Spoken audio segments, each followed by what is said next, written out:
just because thinking about It Follows taught me about I should do this. I should do this on Halloween, but why don't I wait so many months when I have all the time in the world and it's summer? Halloween, the original Halloween, directed by John Carpenter, written by him and Deborah Hill, also scored by him. I keep getting my mom's phone calls. Stars Jamie Lee Curtis, and that's all I can remember. Oh, Donald Pleasance. Yeah, him too. Those are the most recognizable actors, I think. And of course, it stars about a man and it's about this place called Maycomb. Where is it set? I don't know where the state is. I'm going to look it up right now. But it's set in this place called Maycomb, which I don't know the state. And this boy named this person named Michael Myers, who killed his sister when he was younger. I think he was around like 6 years old. He escapes from the mental institution from where he was held, and of course goes towards his old neighborhood and starts killing. And of course starts a rampage trying to kill her and her friends. Trying to kill Laurie and her friends. This is a classic horror movie. What more do I have to say? It's a classic, and it really set this. And although it's not the first slasher film, it set the standard for them to follow. Sure, it wasn't gory like they are now, but it did set the standard. Hold on a minute. Where is it? Sorry, I really need to get my head straight. I really am messed up today. I'm kidding. I'm just tired and bored. Because what do you want? Wait, was that right? Oh, Maycomb. Crap, Maycomb. I was referring to Kill a Mockingbird. I love that movie, actually. I like the book.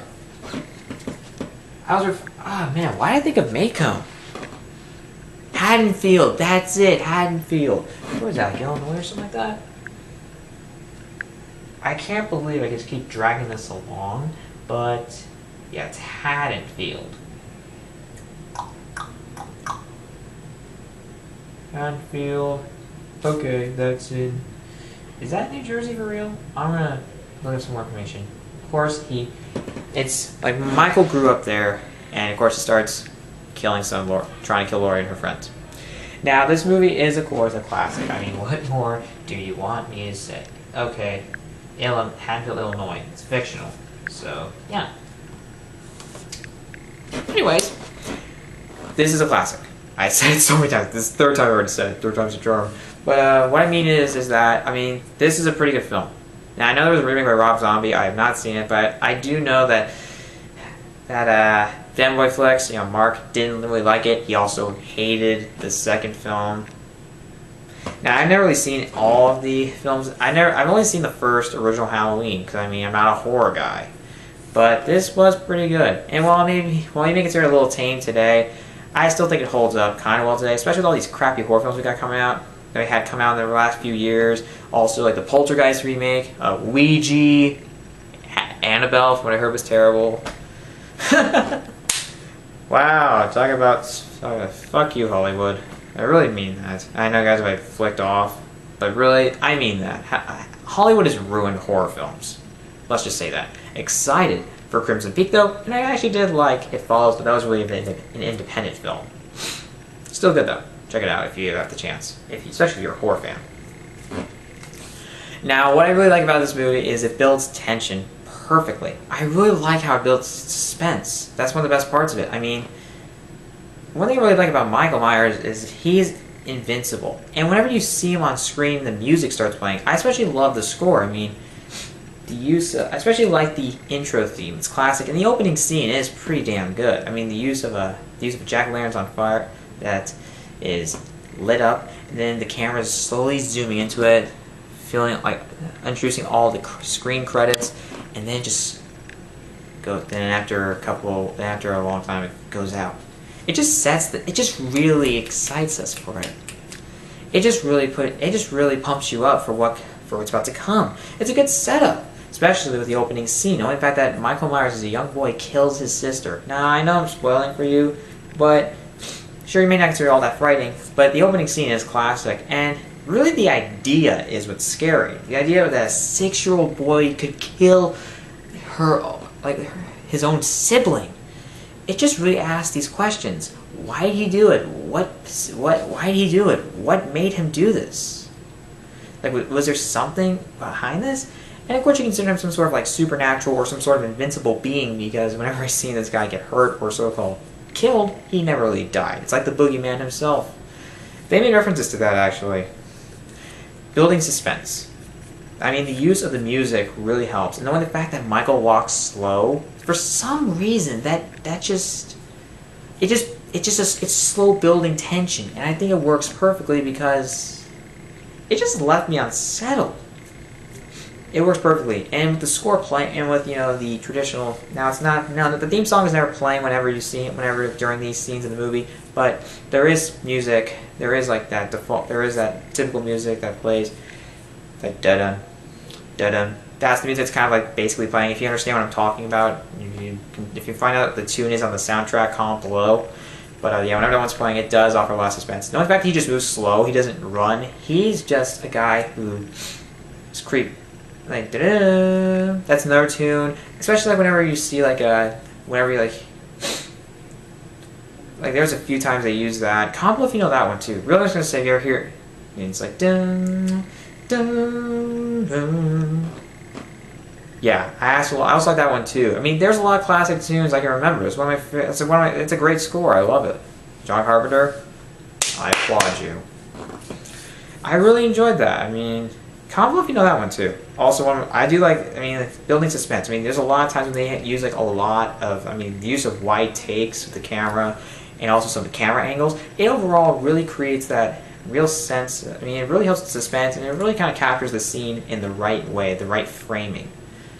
Also, one of my favorite scenes in the movie is whenever Michael Myers is in the car, is in the station wagon, following the little boy. And the fact that the theme song playing in the background really is good. I really like that because, it does a lot of good ideas. It actually helps Spencer wondering what the hell's going to happen. Is the kid going to, is Michael Myers going to come after him? He's just stalking him. It's just really odd, and it's very suspenseful. I really like how that works. I just like listening to the theme song. That's how good it is. It really pulls me in there.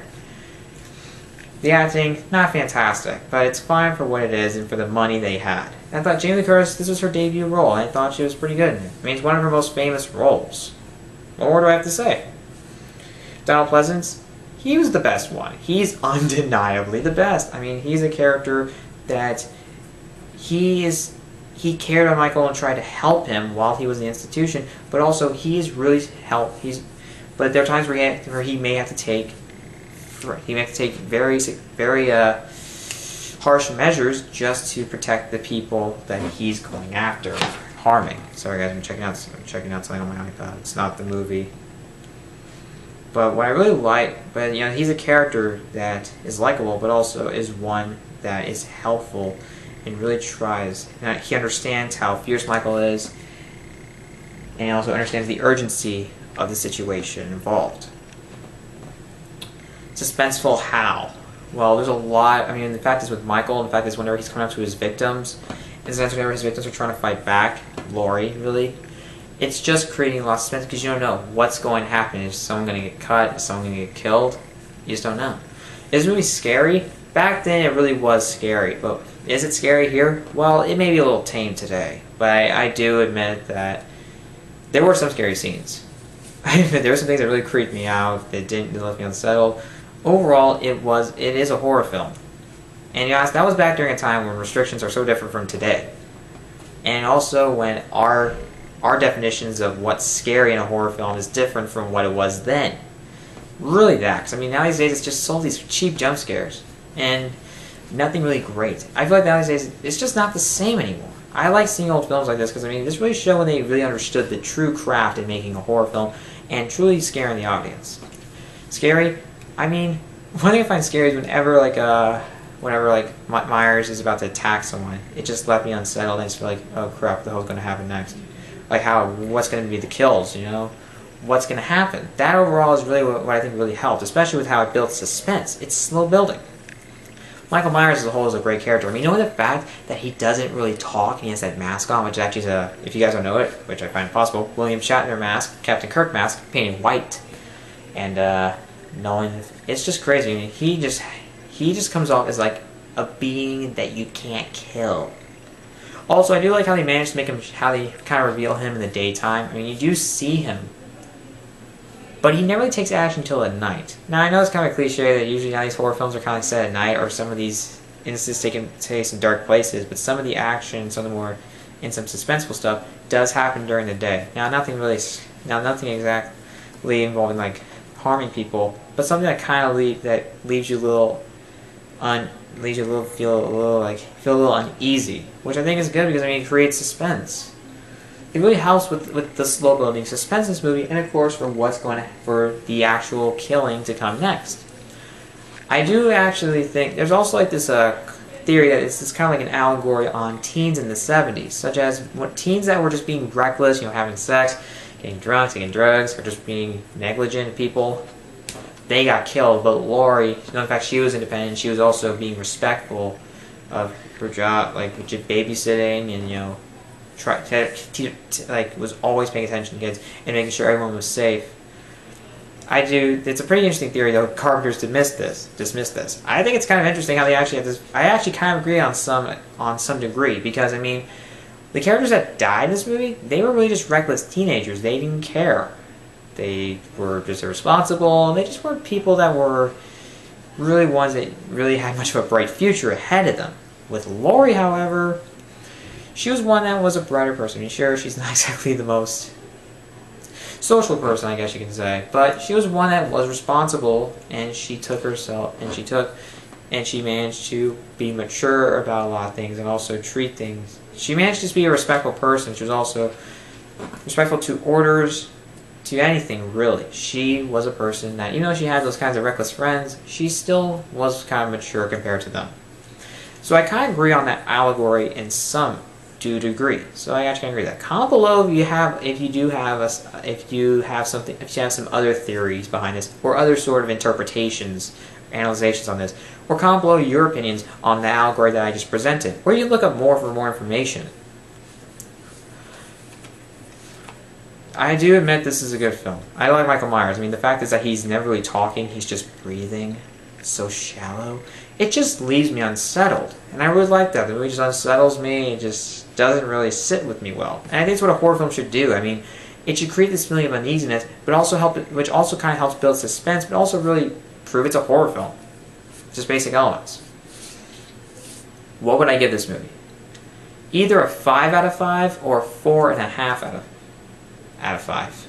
Maybe like in between those, because I mean, sure, this film, I think it's a great film. I really do like it. I think it's a great movie, and it's very suspenseful. It's influential. I mean, you can't deny that. Maybe a 5 out of 5. I mean, it's my opinion. I don't care if it's old or not. I think it holds up somewhat well today. Its influence is undeniable, and it's one of John Carpenter's best movies. I have not seen The Thing. Some people say it's his best, but I gotta see it. I have to. Actually, an interesting fact. The Thing is actually a remake of The Thing from Another World, which actually, that movie that was playing whenever kids were watching it, whenever they were showing it on the TV, yeah, that actually was The Thing from Another World. That was the film that would be remade into The Thing, directed by John Carpenter, starring Kurt Russell. Yay! Yeah! Yeah, this is a great horror film, guys. I mean, if you're a guy who's interested into the older horror films, or if you want to get started out, or if you want to, I mean, there are some suspenseful scenes. There were some scenes that kind of, I guess, are scary, and I do like the villains. I think the acting's fine, and yes, it was a huge success. It's an influence for a reason, and it's one of my favorite horror films of all time for a reason. And what more do I have to say? Anyways, guys, comment below. What do you think of the original Halloween? How would you compare it? Have you seen the remake? How would you compare how does the remake compare to the original?